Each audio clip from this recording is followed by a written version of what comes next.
Afternoon with us.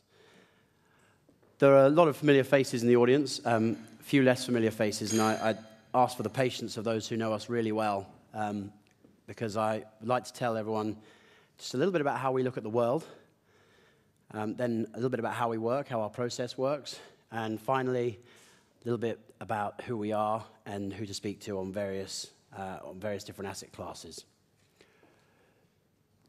So, we don't think that the traditional asset class definitions of bonds, equities, alternatives are particularly helpful. We don't think that they really tell you much about what the characteristics of an asset class are or how it could be used in a client investment strategy. So instead, we break down the world by liquidity and by how contractual the returns are. So the more contractual returns up there at the top, the credit asset classes generally, the more liquid to the right, less liquid to the left, and what we call market strategies towards the bottom. And these are ultimately non-credit strategies. Liquid markets going to include your equities, your trend following, your risk premia. It's going to include macro, hedge funds, those types of strategy as well. And at the top right, the LDI hub, and Dan's going to talk a little bit specifically about the LDI hub. It's a really important part of the asset allocation, and every single one of our pensions clients has an LDI manager, which allows them to de-risk sensibly through time. When we think about asset allocations for clients, we do think about it in this way, in that LDI is the most important part in many ways. But then where we go after that really depends on where clients are in their journey. So for clients that are in endgame, that are effectively investing like insurance companies, they maybe need anything up to about LIBOR plus 100. They're really in the top right of this. They're thinking about it on only this first radar stroke. So they're in the LDI hub, and they're in the tradable credit space, because they can achieve their returns via liquid contractual returns, so why wouldn't you? For clients that are a little bit earlier in their journey, who are maybe in the kind of L plus 100 to L plus 300 kind of area, who are really focused on kind of closing that deficit but in a very managed way, these clients are going to take a little bit of illiquidity, typically through a liquid credit, and they're going to take some diversified risk premium via their market strategies as well. So they're going to be very much within these areas.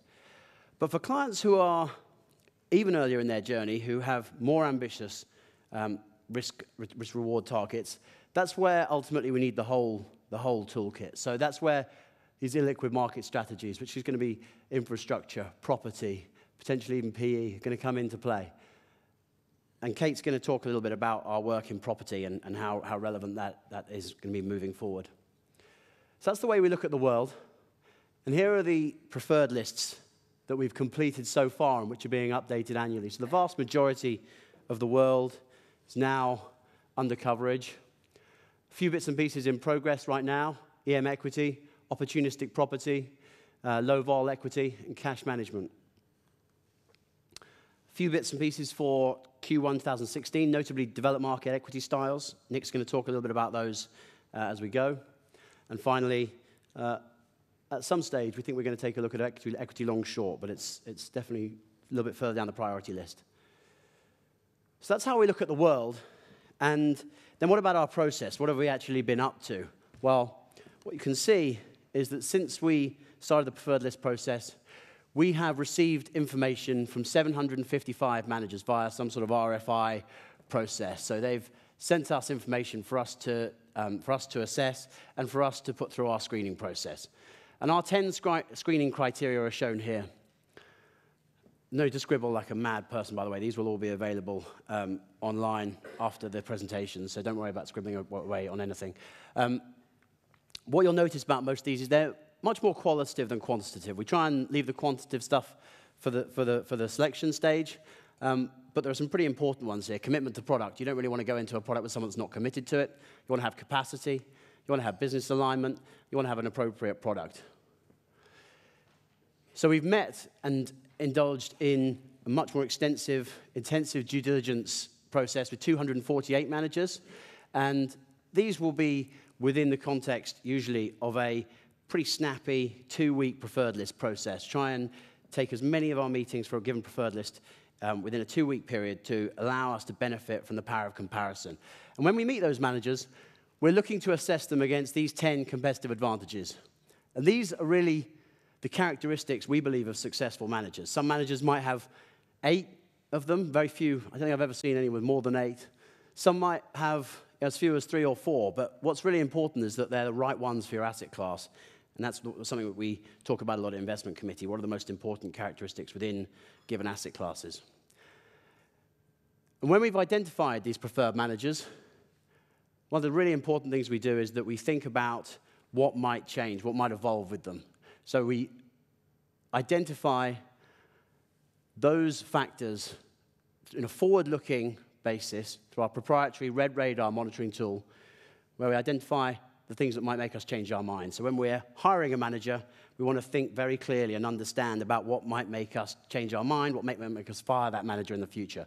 So a few issues I'm sure some of you have got to grips with over the years: capacity management, key person risk, obviously a very big one, operational infrastructure. So we make sure that we're fine-tuned to these potential pitfalls as we go forward.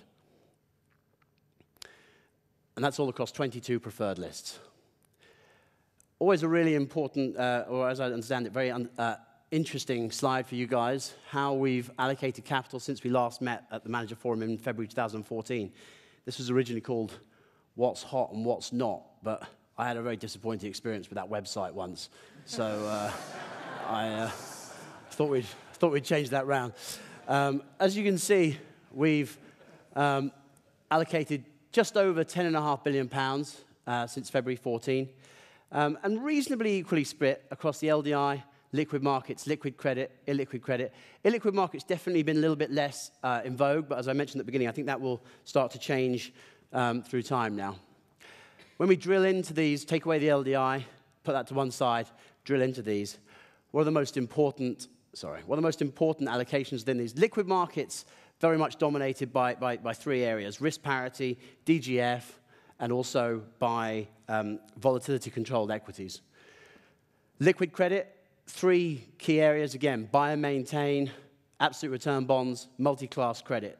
Those have been almost equally split in that area. Illiquid credit, a little bit less in focus than it has been in previous years. The illiquidity premium, as many of you will know, has become a little bit under pressure lately. But we still allocated about £1 billion to commercial real estate debt, less liquid corporate credit, and also to infrastructure debt and direct lending. All these numbers will give you a breakdown of these exact numbers next few days. Illiquid markets, about 2/3 of that was distressed debt, and the rest was in property. So that's what we've been up to, how we do it. Well, what about the who? So this isn't the team. This is a bunch of block people wearing white glasses.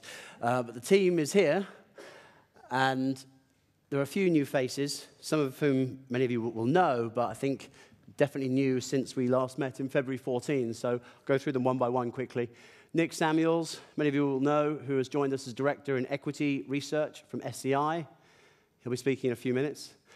Alex Ahari, who's joined us with an extensive background in hedge fund operational due diligence, and again, will be speaking later on illiquid credit.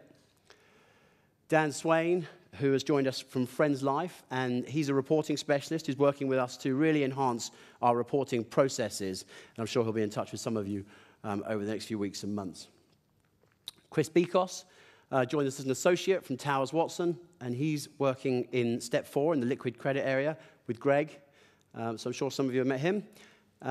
And finally, Sophie Farquharson, who has joined us as team assistant, and she's helping us to set up all our meetings, or coordinate all our information requests, coordinate our preferred list processes. So please put your very, very best friendly and helpful faces on for Sophie. And Mitesh, a quick note on Mitesh. Mitesh is here today. He is not unfortunately quite so much involved with the manager research process these days. He's taken a new and I'm sure far more exciting role as Director of Strategy, and also running our business development and communications areas. So he will be speaking today, and he'll be around for a chat afterwards as well.